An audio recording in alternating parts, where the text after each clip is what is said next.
Assalamualaikum, muhacirat hayotidagi barliq aziz qarindoshlar, hammanglarga Allohning go'zal salomi bo'lsin. Men Xotan shahridan Atgan Mamtiman.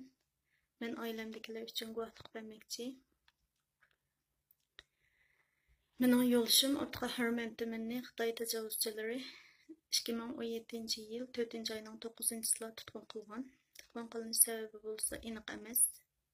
Hem hozirga qadar men yo'lishimning nada, qayerda, tarbiyalash lagerdami yoki Xitoy turmalardami hech bir izdirikini olamadim. 1 yildan oshdi.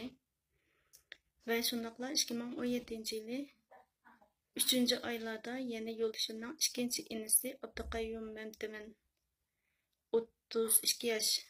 U inimiz tutqun qilingan. Uning tutilish sababi aniq emas. Mening yo'lishim 36 yosh hozirgi vaqtda. Tutulganiga 1 yildan oshdi. Yana 2017-yil 2-oylarda yo'lishimning eng kichik inisi Abdurasul Muhammad Amin. O inimiz tutqun qilingan. Uning tutqun qilinish sababi bo'lsa aniq emas. Neden tutdi, uni biz hozir qadar bilmaymiz.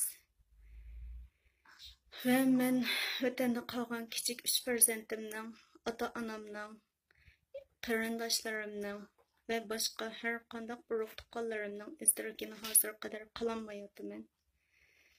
Ular bilan aloqam uzilganiga 1 yildan oshdi. Bizning bu yerda qilib qilish sababimiz bo'lsa, biz Misrga o'qig'ili chiqqandik, 3 balamni elib. Misrda o'qiyotgan vaqtimizda Misrda tutqun qilish vaqasi yuz berdi. Undan keyin biz Turkiyaga qaytib kelishga majbur bo'lib, Turkiyaga qaytib keldik. Hozir bu yerda yashayapmiz bolalarim bilan. Men inson haqlari tashkilotlaridan har qaysi haq huquqni qo'g'duvchilardan Amerika